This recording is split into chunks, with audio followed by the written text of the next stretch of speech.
queria agradecer você ter se disponibilizado, Gustavo, ainda mais num tema tão sensível como é o seu tema, né? Aí, assim, para você que está ingressando aí agora e não conhece o professor Gustavo em detalhes, porque de certo você conhece, né? Gustavo da Gama Vital de Oliveira é professor adjunto de Direito Financeiro da UERJ, é mestre e doutor em Direito Público pela mesma instituição, pela UERJ, procurador do município que muito honra lá a nossa casa, também advogado, professor em várias instâncias, um grande apoiador lá do Centro de Estudos, de vez em quando organiza uns eventos com a gente e tal. E é um prazer, Gustavo. Então, queria passar a palavra para você fazer os primeiros cumprimentos e depois a gente começar aqui na nossa agenda, que está intensa. Boa noite, Vanice. É um prazer estar aqui com você hoje, com todo mundo aí que está assistindo. Queria te parabenizar aí pelas lives. Você pode ter reparado que eu estou quase sempre presente. E quando você não é posso, frequente. estou frequente. E quando não posso assistir, por algum problema, eu vou depois lá no YouTube, assisto. Queria te parabenizar por essa iniciativa, acho Obrigado. muito boa. Aliás, muito de acordo com a tua gestão aí no Centro de Estudos, que está excelente, muitos eventos. Obrigado. E na impossibilidade de fazer eventos presenciais, você, com teu talento aí, arrumou uma forma da gente manter o nosso contato, ainda que seja assim virtual. Então, quero te parabenizar e dizer que é um grande prazer estar aqui com você hoje. Muito obrigada. Eu acho que é uma oportunidade. Os temas estão surgindo, né? Aí até a nossa curiosidade intelectual fica muito agitada. Na sua seara, Gustavo, em particular, quer dizer, tradicionalmente as relações com o Estado se dão a partir de uma perspectiva assim, normalmente adversarial, né? O Estado é quem impede, o Estado é quem exige de mim alguma coisa que eu não quero, a prestação tributária, por exemplo, né? É o Estado que não garante os direitos fundamentais. E essa situação de pandemia não está mudando isso, né? Muito ao contrário, quer dizer, cada vez mais se quer do Estado, e com justa razão, né, para controlar, etc, etc, mas também cada vez menos se quer dar, né? E aí eu queria já propor um primeiro tema, que é a questão assim, do contencioso em matéria tributária, né? A gente começa a ver aqui e ali tentativas e mesmo decisões de não recolhimento, de diferimento de tributos, de não ser objeto de penalizações e tal. O que para mim é muito engraçado, né? Porque engraçado não, é uma perplexidade. Porque de onde o Estado vai prover também tudo aquilo que se quer que ele provija, né? Mas, enfim, como é que você está vendo isso, esse contencioso que está se estabelecendo aí na matéria tributária agora? A gente podia imaginar, quando surgiu a pandemia, a própria União, alguns estados e municípios começaram a editar normas no sentido de deferir diferimentos, adiar o cumprimento de obrigações. Agora, é natural que os contribuintes eles sejam críticos em relação a essas medidas e entendam que essas medidas não sejam suficientes. Então, esse cenário de propositura de ações judiciais, ele veio logo depois que começou a pandemia. E a gente se depara com alguns problemas aí nessa questão, porque basicamente o Brasil adotou medidas que outros países adotaram também. A OCDE divulgou há alguns dias um documento dando justamente um panorama tributário de quais as medidas que foram adotadas pelos países em matéria tributária. E o Brasil seguiu o que os outros países fizeram, o diferimento de tributos. Claro, outros países foram um pouco mais incisivos do que o Brasil, inclusive com redução de carga tributária, diminuição de tributo. Aqui no Brasil não foi isso que a gente verificou. O governo federal, que é o grande ente da tributação no Brasil, ele realmente, as medidas que ele adotou foram basicamente de diferimento de pagamento de tributos. Quer dizer, praticamente não houve uma redução de carga tributária. A única medida mais concreta de redução que o governo federal tomou foi a redução das alíquotas do Sistema S, que sequer vão para o Tesouro Nacional, porque vão para as entidades ligadas lá ao Sistema S. Então, basicamente, o governo federal, em relação aos principais tributos, o que houve basicamente foi apenas um diferimento. Isso só em relação a alguns tributos, nem todos os tributos federais tiveram diferimento.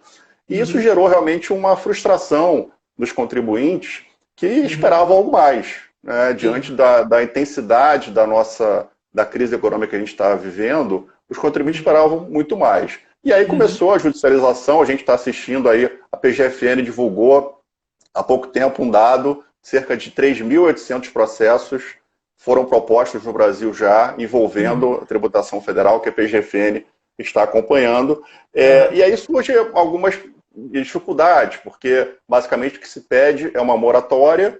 A moratória, segundo o Código Tributário Nacional, é matéria de lei, mas os contribuintes alegam que o juiz pode só usar o seu poder geral de cautela e deferir uma suspensão da exigibilidade nos termos do artigo 51 do CTN para essa situação de dificuldade econômica. Essas liminares têm surgido, têm sido cassadas, muitas liminares nos tribunais. O Supremo Tribunal Federal teve uma decisão já do ministro Dias Toffoli em suspensão de liminar num caso envolvendo o Estado de São Paulo, porque esse problema não se coloca só na União Federal, os contribuintes têm ingressado também contra estados, contra municípios. Então, o que a gente está vendo é um clima assim, de segurança total, porque, de fato, as empresas têm ingressado em ações individuais, umas conseguem, outras não, umas conseguem eliminar, outras são cassadas, e há um problema grave aí, porque a gente tem essa dificuldade. É claro que o ideal seria que todas as medidas partissem somente dos governos, porque isso dá previsibilidade orçamentária, mas a gente entende também que os contribuintes eles fiquem frustrados e peçam algo a mais. O que eu acho, Vanessa, em relação a essas ações, é que é muito difícil você responder em tese, o judiciário pode dar o diferimento de pagamento de tributos sem lei, sem nada. Eu acho que não dá para você dar uma resposta concreta aí. Eu acho que depende muito, e eu tenho visto isso pouco nas decisões judiciais. Eu acho que depende muito da empresa que ingressa com a ação, qual é o mercado da empresa, será que ela foi muito afetada ou não, depende muito do tipo de tributo que ela pensa em impedir o diferimento. Por exemplo, o ISS é um tributo que a alíquota máxima é 5%. Já a tributação federal sobre a renda chega na casa de 25%, 30%. Então, eu acho que o potencial de efeito danoso no caixa de uma empresa, de um tributo federal, é muito maior do que no tributo municipal. E sem contar também que a gente tem a questão de que eu acho que os juízes também têm que verificar qual é o ente que está sendo demandado. Isso eu tenho visto pouco nas decisões judiciais. Eu acho que uma coisa é você fundamentar a dilação de prazo de pagamentos no tributo federal, porque a União Federal ela tem condição de se endividar, ela tem condição de emitir moeda, ela pode até criar tributos extraordinários. Estados e municípios não têm essa condição. Então, eu acho até que um dos objetivos nossos é dialogar com os colegas da advocacia pública, né? Eu acho que os estados e municípios, eles devem também trazer o direito financeiro para essas discussões tributárias. É uma dificuldade que a gente tem muito grande, como você bem colocou aí no início. A gente aqui no Brasil vê o direito tributário como se não tivesse nada a ver com o direito financeiro. E tem tudo a ver, quer dizer, uma coisa é você dilatar o pagamento do tributo federal. A União Federal tem muito mais capacidade de absorver isso do que um estado como o Rio de Janeiro que está em recuperação judicial. Então, eu acho que esse parâmetro também tem que ser levado em conta, né? Uma coisa que me chamou a atenção, você mesmo referiu a decisão lá da presidência no mandado de segurança, nesse mandado de segurança de São Paulo, acho que é isso mesmo. 363, né? Isso. E é interessante que eu fui me preparar, né, Gustavo? Não ia vir conversar com você sem me preparar. Você não precisa, você não precisa. Não, tributário não é minha praia. Não. Financeiro eu ainda faço uma graça, mas tributário não é minha praia. Mas é interessante que o pedido da empresa, ele compreendia não só não pagar multas, acréscimos moratórios de várias naturezas, mas também que débitos que ela tinha fossem inscritos em programas de parcelamento, né? Então, assim, você pega, e esse é um problema que pode se pôr em relação à situação da pandemia em várias matérias. Você pega não, é uma emergência, é uma coisa atípica, e aí começa a valer para tudo, né? Quer dizer, sei lá qual é a origem dos débitos que essa empresa tinha, já constituídos. Aquilo que você falou.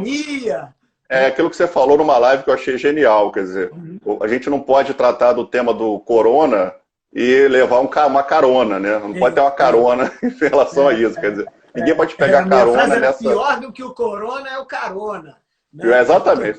Lapidar a sua frase. Eu acho que a gente pode também, acho que tem que tomar esse cuidado sim no direito tributário. porque, de fato, eu acho que o pedido, nesses casos, ele tem que ser muito específico para tributos que sejam sensíveis ao caixa da empresa. Eu acho que esse tipo de ponderação tem que ser feita. Por exemplo, eu acho totalmente inadequado, como já se tentou, em São Paulo se tentou isso, a propositura de ações coletivas nesse caso. Ações, uma federação de indústrias, por exemplo, não pode ingressar com uma ação coletiva para pleitear diferimento de tributo, porque a federação de indústrias do Estado, ela abrange indústria de setores completamente diferentes. Então, tem setores da economia que até estão se beneficiando, né? Então, se uma empresa, por exemplo, que explora os supermercados, ingressa com uma ação judicial dessa pedindo dilação de pagamento de tributo, eu acho que é evidentemente caso de diferimento, porque tem setores que não foram atingidos. Então, eu acho que é por isso que eu acho muito difícil dar uma resposta, eu diria assim, em tese, sobre essa possibilidade ou não do Poder Judiciário deferir a prorrogação de pagamento de tributos. Agora, assim, pelo que eu vi das suas considerações iniciais, você acha que melhor seria que os entes federados, a essa altura, fossem discutindo e, eventualmente, adotando medidas de reconfiguração do regime tributário onde der, né? Onde for possível. Né? É isso Não, que você está sugerindo? sem dúvida. Então, primeiro, eu acho que, mesmo para atacar o problema da pandemia, eu acho muito melhor que os entes eles não esperem as ações judiciais serem propostas, estados e municípios, como tem feito, né? Eles têm realmente proposto, colocado medidas para prorrogação de pagamento de tributos. Acho, por exemplo, que aqui no município do Rio de Janeiro, o projeto de lei que foi encaminhado, que está na Câmara Municipal para debate, ele propõe uma redução de 20% no pagamento do ISS, se houver um pagamento à vista. Eu acho que essas medidas são muito boas. E até o município do Rio de Janeiro fez mais, até na minha opinião, do que a União Federal. Porque, como eu falei, quando você dá um desconto na tributação, você tem uma redução realmente de tributo. E a União Federal, que é o grande ente tributante no Brasil, só para a gente ter uma ideia de números, né, que a gente fala assim, mas a carga tributária no Brasil, 32%, mais ou menos. Desses 32%, 22% União Federal, 8% estados e 2% municípios. Então eu pergunto, para uma empresa, o que é mais importante para ela? É ter um alívio fiscal na tributação federal ou na tributação municipal? Então é claro que é na tributação federal. Então eu acho que os estados e municípios e a União, eles têm realmente que adotar medidas concretas e que não podem ser apenas diferimento de pagamento do tributo, não. Porque o diferimento de pagamento de tributo, como a União Federal fez, você não vai pagar a competência de abril, você vai pagar em agosto, setembro. Ora, está partindo do pressuposto que a empresa vai estar viva até setembro, outubro. Né? Porque, logicamente, só vai pagar um tributo diferido uma empresa que ainda estiver existente. Então, eu acho que a crise é tão grave que a gente tem que pensar em mecanismos tributários que vão além do simples fato de você prorrogar o pagamento do tributo. Porque pode ser, dependendo da área em que a empresa está, que a prorrogação do pagamento do tributo seja totalmente suficiente para manter a empresa funcionando. Você sabe que uma coisa que tem me intrigado, já andei referindo isso em outras lives, porque isso vai perpassar vários temas. A gente tem uma data claramente definida para quando começou este regime extraordinário, né? Que é a data do decreto legislativo que aprovou o estado de calamidade e tal. Mas a gente não tem uma data claramente definida para quando termina. Né? E em vários níveis as coisas estão assumindo contornos diferentes. Né? Então, por exemplo, o decreto legislativo da calamidade pública federal alude a 31 de dezembro. Né? Mas as medidas, isso é tema nosso um pouquinho mais adiante, mas não me contive para falar, né? Claro. As medidas aí do projeto de lei, do substitutivo, né? Oferecido pelo Senado para as medidas de compensação, etc, etc. O cenário já é outro, o cenário já vai a 2021. Né? O que parece fazer sentido, porque uma coisa é o momento em que a curva de infectados, não sei o quê, vai sofrer uma inflexão. Outra coisa é o momento que a economia vai se recuperar, que as empresas vão se recuperar, que os negócios vão estar se desenvolvendo em velocidade assemelhada, né? Ao que tínhamos antes da pandemia. E aí é curioso, a gente está começando a lidar com cenários de tempo muito diferentes, porque uma área não está meio que que conversando com a outra, né?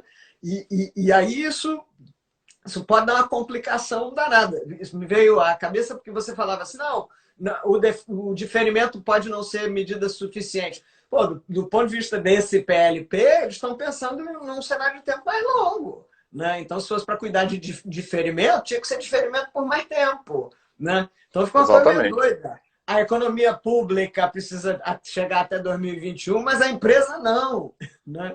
Uma coisa meio desalinhada. Não, concordo. Eu acho que o problema, a impressão que dá, o problema ele realmente é mais grave para as empresas.